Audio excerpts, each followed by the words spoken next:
Welcome to hit TV. So ఇవాళ మనము మన డెట్ని ఎలా మేనేజ్ చేసుకోవాలి, మనం తీసుకున్న లోన్స్ని దాని గురించి మాట్లాడదాము. ఎందుకంటే ప్రతి ఒక్కడు ఈ మధ్య లోన్స్ తీసుకొని బాగా డిప్రెషన్లో ఉన్నాడు కాబట్టి ఆ డిప్రెషన్ నుంచి మనం ఎలా బయటికి రావాలి, అలాంటి తప్పులు ఎందుకు చేయకూడదు, అండ్ ఒకవేళ అలాంటి తప్పులు మనతో జరిగినాయి అంటే మళ్ళీ అందులో నుంచి ఎలా బయటికి రావాలో దాని గురించి ఇవాళ ఈ వీడియోలో డిస్కస్ చేద్దాము.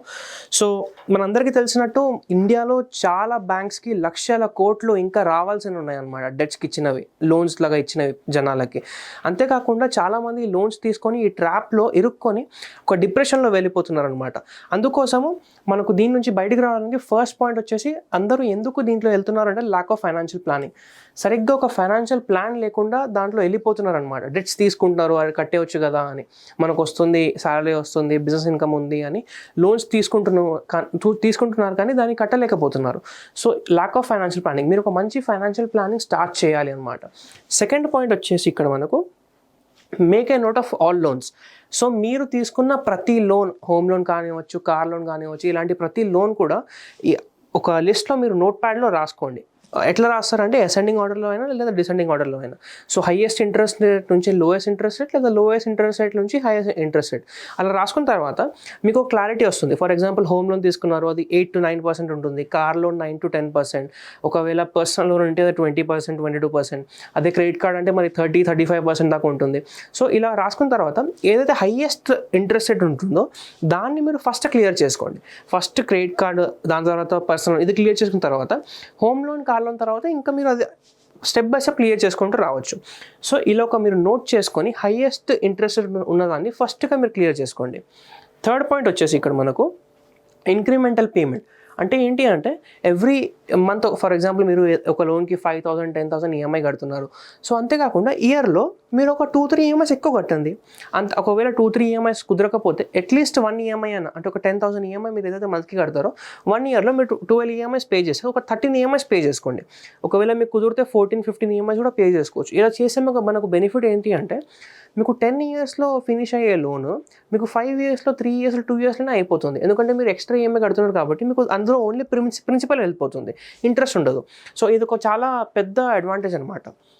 ఫోర్త్ పాయింట్ వచ్చేసి ఇక్కడ మనకు సెల్ అన్నెసెసరీ ఐటమ్స్. మన ఇంట్లో ప్రతి ఒక్కరి ఇంట్లో కూడా చాలా ఐటమ్స్ ఉంటాయి, మనము దాన్ని వాడము కానీ ఉంటాయి అన్నమాట.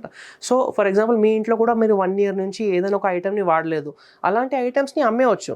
అమ్మేసి మీకు ఎక్కువ క్యాష్ వచ్చిన దాంతో మీకు ఏదైనా ఒక ఈఎంఐస్లో వెళ్ళిపోతాయి. అవి ఉట్టిగా మీరు ఇంట్లో పెడితే అది పాడైతే కానీ ఎలాంటి ఉపయోగం లేదనమాట. ఫిఫ్త్ పాయింట్ వచ్చేసి టెంపరరీ డౌన్ సైజింగ్. సో ఇలాంటి క్రైసిస్లో, డెట్ ట్రాప్లో మీరు ఇరుక్కున్నప్పుడు, ఇలాంటి క్రైసిస్లో మీరు బెస్ట్ చేయాల్సిన పని ఏంటంటే మీరు బయటికి వెళ్తున్న లంచ్ని, ఎందుకు స్పెండ్ చేస్తున్నారో డబ్బులు, అది తగ్గించండి టెంపరరీ డౌన్ సైజింగ్. మీరు మూవీస్కి వెళ్తున్నారో, మీరు మూవీస్కి వెళ్ళకుండా టెంపరరీ ఒక 2-3 months తగ్గించేయండి. సో మీకు చాలా సేవ్ అవుతుంది అనమాట. ఇలాంటి వేస్ట్ ఖర్చులు మనం ఏదైతే ఎవ్రీ మంత్ చేస్తూ ఉంటామో దీంట్లోనే మీకు ఒక 4-5,000 మిగిలిపోతాయి. సో టెంపరరీ డౌన్ సైజింగ్ కూడా చాలా ఇంపార్టెంట్ అనమాట. సిక్స్త్ పాయింట్ వచ్చేసి pay loan with second income. So మీకు ప్రైమరీ ఇన్కమ్ ఏదైతే వస్తుందో అది కాకుండా మీకు సెకండ్ సోర్స్ ఆఫ్ ఇన్కమ్ ఉంటే దాంతో పే చేసుకోండి. ఈ మధ్య చాలామంది వైఫ్ అండ్ హస్బెండ్ పనిచేస్తున్నారు కాబట్టి ఒకవేళ హస్బెండ్ ఇన్కమ్ మొత్తం ఇల్లు నడవడానికి స్పెండ్ చేస్తున్నారంటే వైఫ్ ఇన్కమ్ మొత్తం ఈఎంఐస్ పే చేయడానికి, లోన్ క్లియర్ చేయడానికి యూస్ చేసుకోవచ్చు. ఒకవేళ ఓన్లీ హస్బెండ్ ఎర్నింగ్ మెంబర్ అంటే అలాంటప్పుడు మీరు ఒక second source of income plan చేసుకోవచ్చు. సో మనకు ఇది చాలా ఇంపార్టెంట్ పాయింట్ అనమాట. దీంతో మనకు చాలా ఈజీగా అండ్ ఫాస్టర్గా లోన్స్ అనేది మనం క్లియర్ చేసుకోవచ్చు. సెవెంత్ పాయింట్ వచ్చేసి have an emergency fund. First of all మీరు లోన్ తీసుకోవడానికి కారణం ఏంది అంటే మీ దగ్గర ఆ ఫండ్స్ లేవు కాబట్టి మీరు బయట బ్యాంక్ నుంచి కానివ్వండి, ఎన్బిఎఫ్సి నుంచి కానివ్వండి, ఫైనాన్సర్ దగ్గర నుంచి కానివ్వండి లోన్స్ తీసుకుంటారు. సో ఒకవేళ మీ దగ్గర ఎమర్జెన్సీ ఫండ్ మీరు ముందు నుంచే ప్లాన్ చేసుకొని ఒక 6 months, 1 year ఎమర్జెన్సీ ఫండ్ అలాంటిది మీరు క్రియేట్ చేసుకుంటే అప్పుడు మీకు లోన్స్ అవసరమే ఉండదు కదా. అందుకని చెప్పేసి కంపల్సరీగా ఒక ఎమర్జెన్సీ ఫండ్ని మీరు ప్లాన్ చేసుకోండి. దీని తర్వాత లాస్ట్ అండ్ ఇంపార్టెంట్ పాయింట్ వచ్చేసి హ్యావ్ అ బడ్జెటింగ్ స్పెండ్. ఇది ఏంటి అంటే మనము ప్రతిదానికి పెళ్లి చేసినప్పుడు, కార్ కొన్నప్పుడు ఒక బడ్జెట్ పెట్టుకుంటాము 5 lakhs, 10 lakhs అని. కానీ మరి చిన్న చిన్న ఖర్చులకి బడ్జెట్ ఎందుకు పెట్టుకోము? దానికి కూడా మీకు ఒక బడ్జెట్ ప్లాన్ చేసుకోండి. మీరు ఏదైనా స్పెండ్ చేస్తున్నారు, మీరు బట్టలు కొనడం అనుకున్నారు, వెళ్ళినప్పుడు ఎన్ని నచ్చితే అన్ని తీసుకుంటాం. అలా కాకుండా మీరు 1,000, 2,000, 3,000 ఇలా ఒక బడ్జెట్ పెట్టుకుంటే ప్రతి చిన్నదానికి దాంట్లో కూడా మీకు తెలియకుండానే చాలా డబ్బులు అనేది సేవ్ అవుతుంది అనమాట. సో ఇది ఒక చాలా ఇంపార్టెంట్ స్టెప్.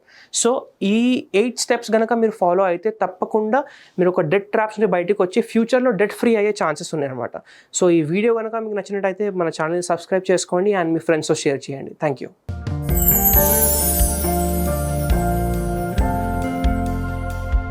లవ్.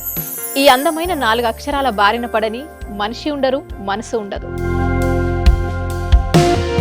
ఈ లవ్ కొంతమంది జీవితానికి సరిపడా మధురమైన అనుభూతులను అందిస్తే,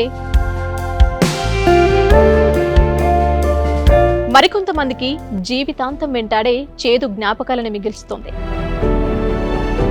లైలా మజ్ను, పార్వతీ దేవదాస్ ఈ 2 కథల్లో మజ్ను లైలా ప్రేమ కోసం ఎంత పరితపించాడో విన్నాం. దేవదాస్ పార్వతి ప్రేమ కోసం ఎంత పిచ్చోడయ్యాడో చూసాం. కానీ లైలా మజ్ను ప్రేమ కోసం ఎంత ఆరాటపడిందో మనం ఆలోచించలేదు. దేవదాసు దూరమయ్యాక పార్వతి పరిస్థితి ఏంటో మనం అర్థం చేసుకోలేదు. ప్రేమ నుండి పెళ్లి వరకు వెళ్ళలేకపోయినా ఎంతో మంది అమ్మాయిల బ్రేకప్ స్టోరీస్తో మీ లవ్ టుడే.